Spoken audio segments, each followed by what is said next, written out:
হরে কৃষ্ণ কৃষ্ণ কৃষ্ণ হরে হরে, হরে রাম রাম রাম হরে হরে।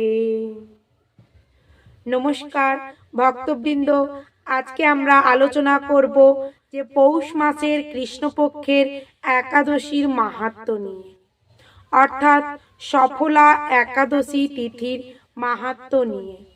এবং সফলা একাদশী তিথি 2024 সালে কবে পড়েছে, আমাদের পালন কবে করতে হবে, আর এই একাদশী তিথির কত বড় মাহাত্ম্য বা এই একাদশী তিথি পালনে কি লাভ, এই একাদশী তিথির কথা কোন শাস্ত্র পুরাণে বর্ণিত আছে, তা সব কিছুই আমরা জানব। পৌষ মাসের কৃষ্ণপক্ষের একাদশী তিথিকে বলা হয় সফলা একাদশী তিথি। ব্রহ্মবৈবর্ত পুরাণে যুধিষ্ঠির এবং শ্রীকৃষ্ণ সংবাদে, অর্থাৎ মহারাজ যুধিষ্ঠির এবং শ্রীকৃষ্ণের, ভগবান শ্রীকৃষ্ণের কথোপকথনের এই যে সফলা একাদশীর কথা ব্রহ্মবৈবর্ত পুরাণে বর্ণিত আছে। এই একাদশীর কথা, অর্থাৎ এই সফলা একাদশী কিভাবে পালন করতে হবে, কি তার বিধিনিষেধ, কি খাওয়া যাবে কি খাওয়া যাবে না, কিভাবে পালন করব, মন্ত্র কি, সব কিছুই আমরা জানব।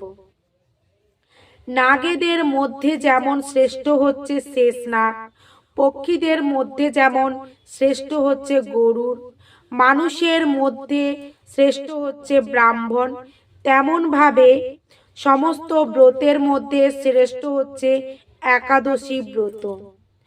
এই একাদশী দেবী, যিনি হরিপ্রিয়া নামে এই জগতে প্রসিদ্ধা, তিনি ভগবান স্বয়ং শ্রী বিষ্ণুর অঙ্গ থেকেই আবির্ভূত হয়েছিলেন। সেই রকম সমস্ত ব্রতের মধ্যে একাদশী হচ্ছে সর্বশ্রেষ্ঠ ব্রত। সফলা একাদশী ব্রততে ব্রত করে কেউ যদি রাত্রি জাগরণ করে পূজা অর্চনা করে, তাহলে তার সমস্ত মনোবাঞ্ছা পূরণ হয়। অর্থাৎ মনস্কামনা পূরণের এই ব্রত হচ্ছে সফলা। আপনি যে মনস্কামনা নিয়ে এই ব্রত পালন করবেন তাকেই সফল হবে। তাই এই একাদশী তিথির নাম হচ্ছে সফলা একাদশী ব্রত। এই ব্রত পালনে সমস্ত জাগতিক সুখ এবং পরকালের মুক্তিও লাভ ঘটে। এই ব্রত পালনের মধ্য দিয়ে, অর্থাৎ যারা এই ব্রত পালন করেন তাদের জন্ম সার্থক হয়। এই ব্রত মাহাত্ম্য পাঠ এবং শ্রবণে যজ্ঞের ফলে সমস্ত রাজসীয় যজ্ঞের ফল লাভ হয়। কি, কেউ যদি এই ব্রত শ্রদ্ধাশীল হয়ে, ভক্তিশীল হয়ে ব্রত পালন করে, তাহলে তার সমস্ত পাপ বিবর্জিত হয় এবং সে রাজসীয় যজ্ঞের ফল লাভ করে। এখন আমরা জেনে নেব 2024 সালে সফলা একাদশী ব্রত কবে পড়েছে। 2024 সালে সফলা একাদশী ব্রত পালন, অর্থাৎ উপবাস আমাদের করতে হবে ইংরেজির 26শে ডিসেম্বর আর 2024, বাংলার 10ই পৌষ 1431 বঙ্গাব্দ বৃহস্পতিবার। খুবই একটি ভালো দিন, কারণ বৃহস্পতিবারে এমনিতে প্রত্যেক বাড়িতে আমরা মা লক্ষ্মীর আরাধনা করি, সেই সঙ্গে আমরা ভগবান বিষ্ণুকেও আরাধনা করতে পারবো। যাই হোক, এই সফলা একাদশী তিথি আমাদের শুরু হচ্ছে 25শে ডিসেম্বর 2024, বাংলা 9ই পৌষ 1431 বঙ্গাব্দ বুধবার। আর তাহলে সেই মত অনুযায়ী আমাদের পালন করতে হবে, যেহেতু 26শে ডিসেম্বর আমাদের ব্রত আমরা পালন করব, উপবাস করব। ব্রতের পালন হচ্ছে পরের দিন, অর্থাৎ 27শে ডিসেম্বর 2024, 11ই পৌষ 1431 বঙ্গাব্দ শুক্রবার। আর সারা বিশ্বে 149টি স্থানে কবে কবে পালন করতে হবে পালন করতে হবে তার পালনের সময়সূচি আমি অন্য একটি ভিডিওতে প্রদান করব। আজকে আমরা জেনে নেব যে কিভাবে এই ব্রত পালন করতে হবে। যে কোনো একাদশী ব্রত পালনের পূর্বদিন আমরা জানি নিরামিষ আহার করতে হবে। ব্রতের দিন আমাদেরকে নির্জলা উপবাস বা কেউ কেউ ফলাহার গ্রহণ করে থাকেন। এইভাবে পালন করে পরের দিন আমাদের আবার পুনরায় নিরামিষ আহার গ্রহণ করতে হবে এবং পালনের সময় আমাদের যে কোনো রবি শস্য গ্রহণ করে আমাদের সঠিক সময়ের মধ্যে পালন করতে হবে। আর এই একাদশী তিথি চলাকালীন একাদশীর উপবাসে শ্যামা চাল, কাওন, ভুট্টা, বাজরা, ওটস, ডালিয়া, হরলিক্স বা চালের কোনো খাবার, মোটামুটি পঞ্চরবি শস্য জাতীয় যে কোনো খাবার আমাদের বর্জন করতে হবে। অর্থাৎ পঞ্চরবি শস্য জাতীয় খাবার এই একাদশী তিথিতে গ্রহণ করা যাবে না। পঞ্চরবি শস্য কি? ধান জাতীয় খাবার, গম জাতীয় খাবার, ভুট্টা জাতীয় খাবার, ডাল জাতীয় খাবার, তৈল জাতীয় খাবার ইত্যাদি। আর এর বিস্তৃত ব্যাখ্যা আরও একটি একাদশী সম্পর্কিত ভিডিওতে কি কি খাওয়া যায় না তা নিয়ে এত ব্যাখ্যা আরও একটি ভিডিও নিয়ে আপনাদের কাছে পূর্বেই আমি প্রদান করেছি। আশা করি আপনারা ভিডিওগুলি দেখবেন এবং সব কিছু জানতে পারবেন। এরপরে বলি একাদশী তিথিতে কি কি খাওয়া যায়।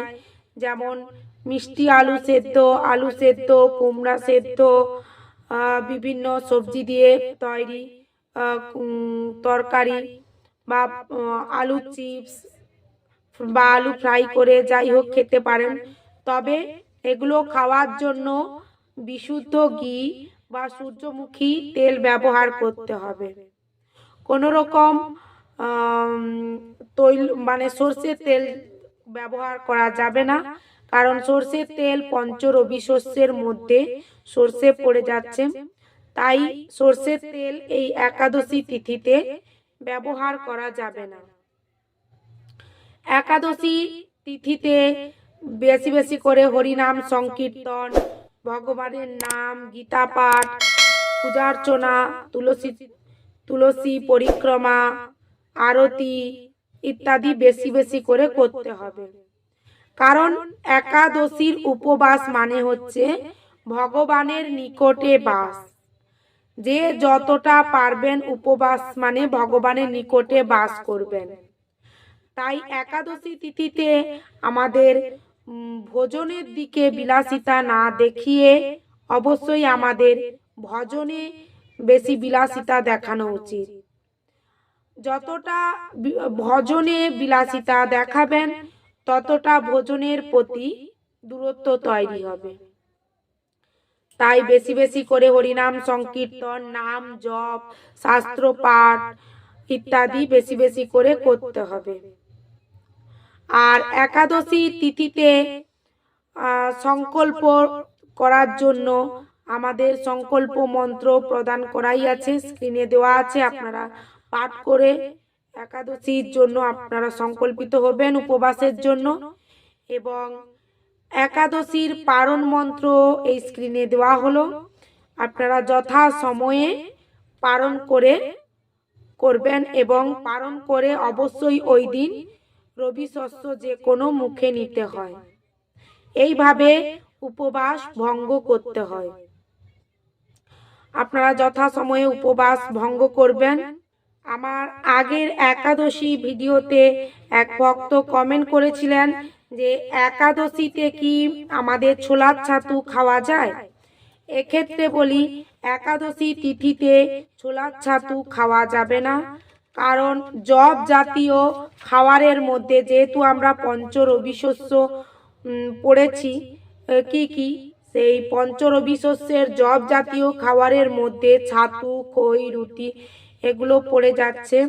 তাই ছোলার ছাতু একাদশী তিথিতে গ্রহণ করতে নেই। আর সাবুদানা খাওয়া যায় কিনা, এক্ষেত্রে বলি সাবুদানা একাদশী তিথিতে গ্রহণ করা যায় ফল সাবুদানা। তবে সাবুদানা কিন্তু বিশুদ্ধ সাবুদানা হলে তবেই গ্রহণ করা যায়। আর বিশুদ্ধ সাবুদানা কিভাবে চেনা যায়?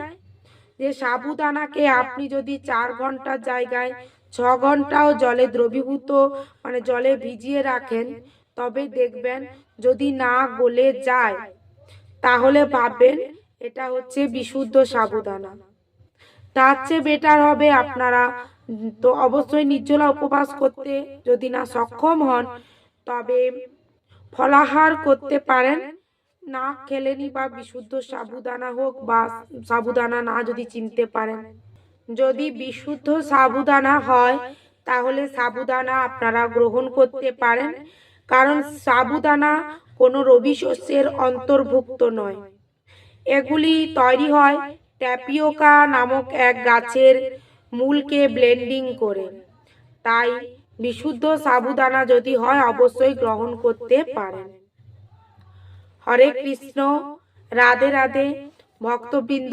এর পরবর্তী ভিডিওতে আমরা পাঠ করব শ্রী শ্রী একাদশীর ব্রত মাহাত্ম্য কথা নিয়ে। তাই আজকের ভিডিও এই পর্যন্ত, দেখা হচ্ছে পরবর্তী ভিডিওতে। শ্রী রাধিকা কৃষ্ণদাসী শ্রীমতী সুপর্ণা বেরা চ্যানেল সাবস্ক্রাইব করুন এবং আমার সাথে শ্রীকৃষ্ণ ও রাধারানীর কৃপা লাভ করুন। এই ঘোর কলিযুগে আপনার অমূল্য জীবনকে কৃষ্ণ ভাবনায় এবং কৃষ্ণ চেতনায় জাগ্রত করে এই জড় জগতের মোহ লালসা থেকে বেরিয়ে আসুন, যাতে শ্রী রাধা মাধবের সেবার মধ্য দিয়ে মৃত্যুর পরে আপনি ভগবানের চরণ কমলে ঠাঁই পেতে পারেন। সেই পথ আজ থেকেই প্রশস্ত করুন। তাই আমার সঙ্গে একসঙ্গে বলুন হরে কৃষ্ণ কৃষ্ণ কৃষ্ণ হরে হরে, হরে রাম রাম রাম হরে হরে। হরে কৃষ্ণ, রাধে রাধে।